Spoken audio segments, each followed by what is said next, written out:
आप सभी को जय श्री श्याम। कैसे आप सब उम्मीद करते सब अच्छे होंगे। प्रेमियों, आज की वीडियो में हम आपको बताएंगे कि अगर आपके घर में पितृ दोष लगा है या पितृ कुपित हो चुके हैं, पितरों के साथ कोई प्रेत चल रहा है या किसी भी प्रकार से आपके यहाँ पितरों के कारण रुकावट आ रही है, पितृ कमजोर हैं, पितरों का नहीं पता, कोई और अन्य रुकावट है, कुंडली में पितृ दोष, कुछ भी हो, सिर्फ इस एक काम से आपके पितरों का पितृदोष दूर होगा, आपका पितृदोष दूर होगा, कुंडली का पितृदोष दूर हो जाएगा और कहीं भटकने की जरूरत नहीं। यह काम आपको अपने घर के मंदिर में करना है, बाहरी किसी व्यक्ति का कोई हस्तक्षेप नहीं, खुद करना है।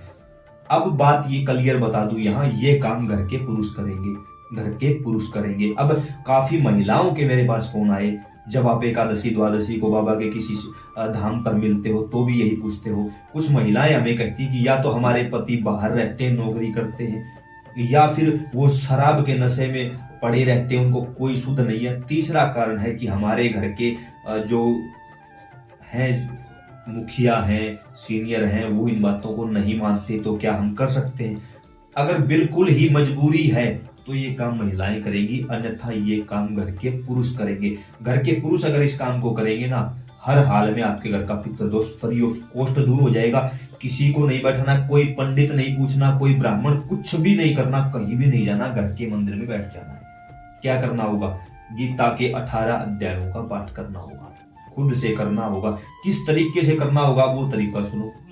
अब लगे 18 अध्याय हैं, एक अध्याय पढ़ोगे तो 18वें दिन अमावस्या होनी चाहिए, एक दिन में 2 अध्याय पढ़ोगे तो 9वें दिन अमावस्या होनी चाहिए। 2 से ज्यादा अध्याय नहीं पढ़ने हैं। या तो एक अध्याय पढ़ोगे तो 18 दिन में पूरी हो जाएगी, 2 अध्याय पढ़ोगे तो 9 दिन में पूरी हो जाएगी।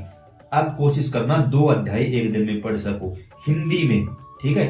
और आपको संस्कृत की कोई आवश्यकता नहीं, आप हिंदी में पढ़ोगे महात्म्य के साथ, क्योंकि गीता में महात्म्य अलग बताया गया है, वर्णन अलग किया गया है, तो दोनों चीज पढ़नी है आपको। हिंदी में जो लिखी हुई है वो पढ़नी है।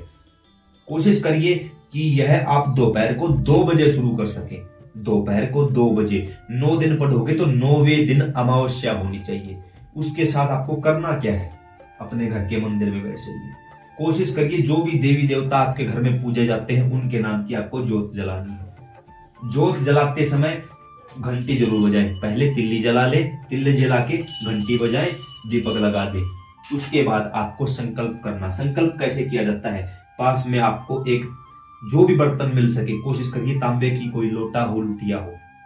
अब आपको अपने हाथ में थोड़ा सा जल लेना है। जल लेके प्रार्थना करनी है विष्णु भगवान से कि हे श्री विष्णु भगवान, आपके घर में कोई भी देवी देवता पूजा जाता हो, कोई परेशानी नहीं, प्रार्थना विष्णु भगवान से की जाएगी। हे श्री विष्णु भगवान, मेरा नाम ये है, पिता या पति का नाम ये है, गोत्र ये है, इस जगह का स्थायी निवासी हूँ। पितरों का पता है तो नाम ले दो, मुझे अपने उन पितरों के निमित्त यह कार्य करना है। नहीं पता तो मेरे घर के जितने भी पितर हैं उन सभी को आप मोक्ष गति प्रदान करो, शुद्धि प्रदान करो, और मेरे घर के, मेरे परिवार के, मेरे कुंडली के दोष को, मेरे पितरों के पितर दोष को दूर कर दीजिए। यह 18 अध्यायों का हम हर रोज 2-2 अध्यायों का पाठ करेंगे और इसका जो फल है वो हम अपने पितरों को समर्पित करते हैं। हमें नहीं रखना, हम अपने पितरों को समर्पित करते हैं। आप मेरे इस संकल्प को पूरा करवाइए, और अगर इस समय यहाँ कोई गंदी चीज बैठी है तो उसको आप दूर करिए। ऐसा बोल के आपको जल का नीचे छिड़काव कर देना है। अब हमने संकल्प कर लिया है तो अब हमें खुद की सुरक्षा की भी ध्यान रखना है। खुद की सुरक्षा कैसे होगी? वही जल हाथ में उठाइए, दोबारा से जल हाथ में लीजिए और बोलिए, हे बाबा हनुमान, इस समय हम गीता के अध्यायों का पाठ करने जा रहे हैं। विष्णु भगवान का नाम लेकर हमने संकल्प कर लिया है।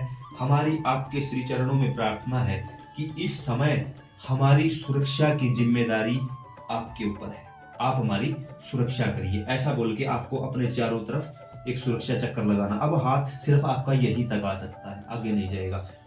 दोबारा जल लीजिए, दोबारा जल लेके जय श्री राम बोलते हुए अब की बार आगे से जल डालोगे। आपने पूरा सुरक्षा चक्कर लगा लिया। अब इस सुरक्षा चक्कर में किसी भी प्रकार की कोई नेगेटिविटी नहीं आ सकती, क्योंकि भगवान श्री राम का नाम लेकर बाबा हनुमान यहाँ साक्षात रूप में विराजमान हो चुके हैं। जो प्रेमी ज्यादा पूजा पाठ करते होंगे शायद हो सकता है उन्हें कुछ झलक भी मिल जाए। देखने की कोशिश करो।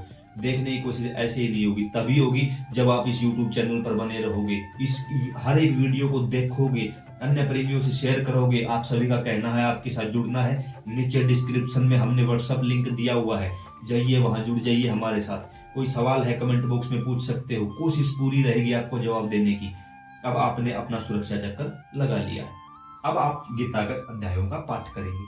सबसे पहले हर रोज आपको 2 अध्यायों का पाठ करना है। कोशिश करना दोपहर को 2 बजे आप ये काम करो। दोपहर को समय नहीं मिलता, नौकरी करते हो, खेती करते हो, मजदूरी करते हो, नहीं मिलता, कोई बात नहीं, कोई भी बात नहीं।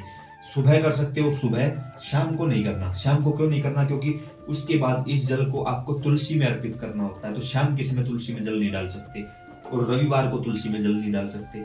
अब इस दौरान क्या करें? तो यह जल आपको सूर्य को देना है। सूर्य नारायण भगवान को ये जल दोगे तो आपके पितरों के पास पहुंच जाएगा।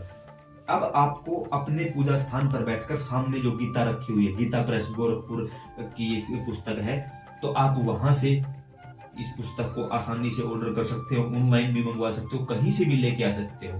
आपके आसपास कोई मंदिर है, उस मंदिर में पूछ लीजिए, वहां रखी हो तो पढ़ने के लिए पुजारी महाराज से ले आ सकती है।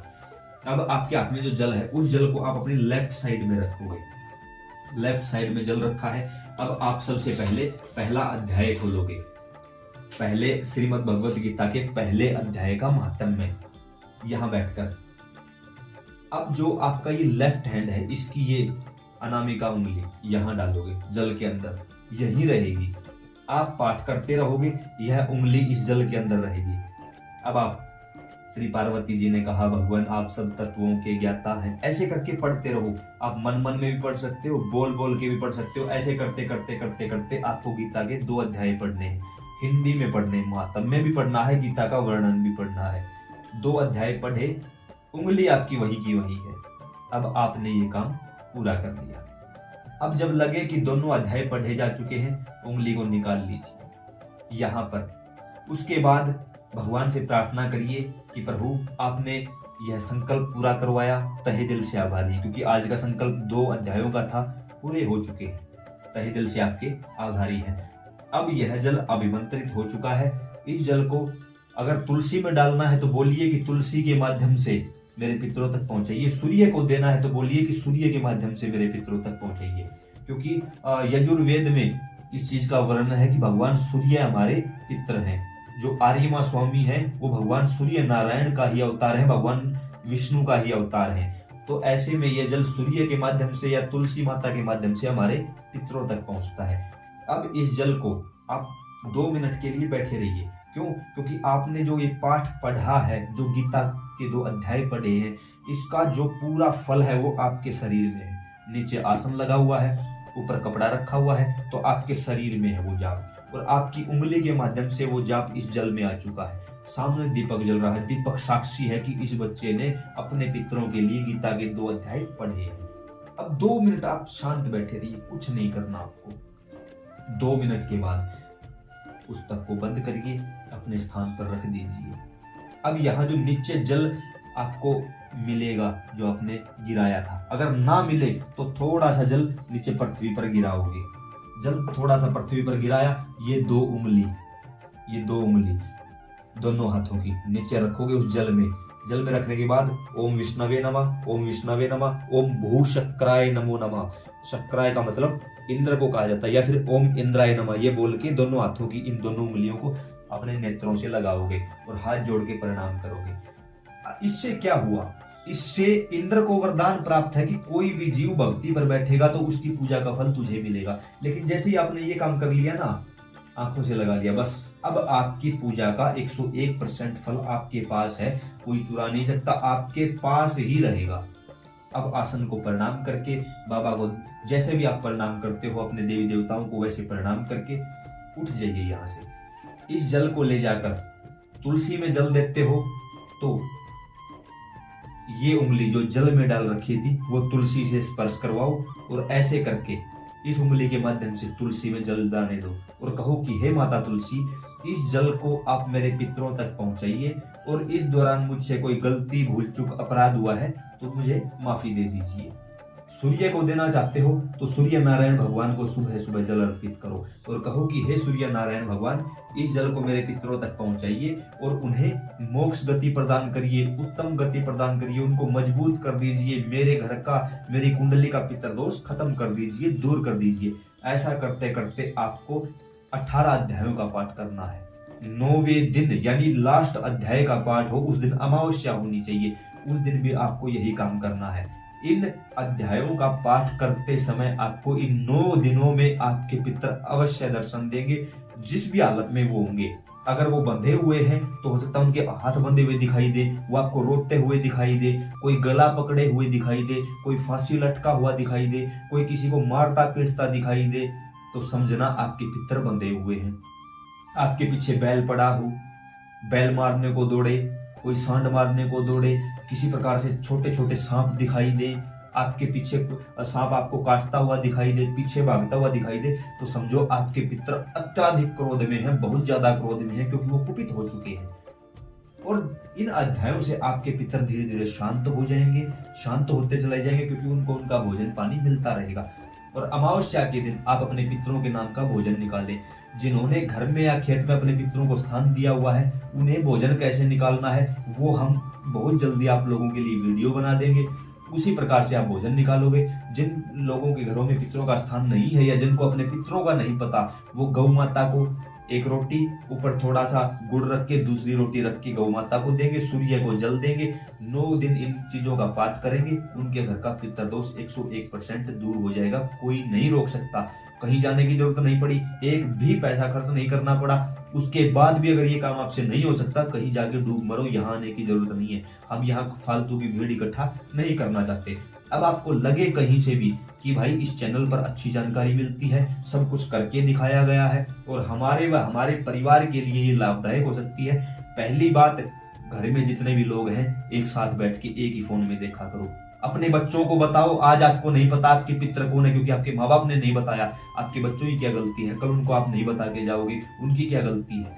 याद रखना, तीसरी पीढ़ी को पितर कटोरा हाथ में देकर रोड पे खड़ा कर देते हैं। हो सकता है तीसरी पीढ़ी आपकी हो या आपके बच्चों की हो, कौन जानता है इस बारे में। आप सभी परिवार को बैठकर दिखाओ इस वीडियो को। उसके बाद इस वीडियो को अपने रिश्तेदारों के पास, हर किसी के पास भेजो और बोलो उनको कि देखो ये क्या चीज है। सारी बातें, पितरों की A to Z सीरीज बना दी गई है। 81 वीडियो पब्लिक हो चुकी है, 100 से ऊपर वीडियो बना रखी है। कुछ वीडियो अभी प्राइवेट है, जल्दी इनको भी पब्लिक कर दिया जाएगा।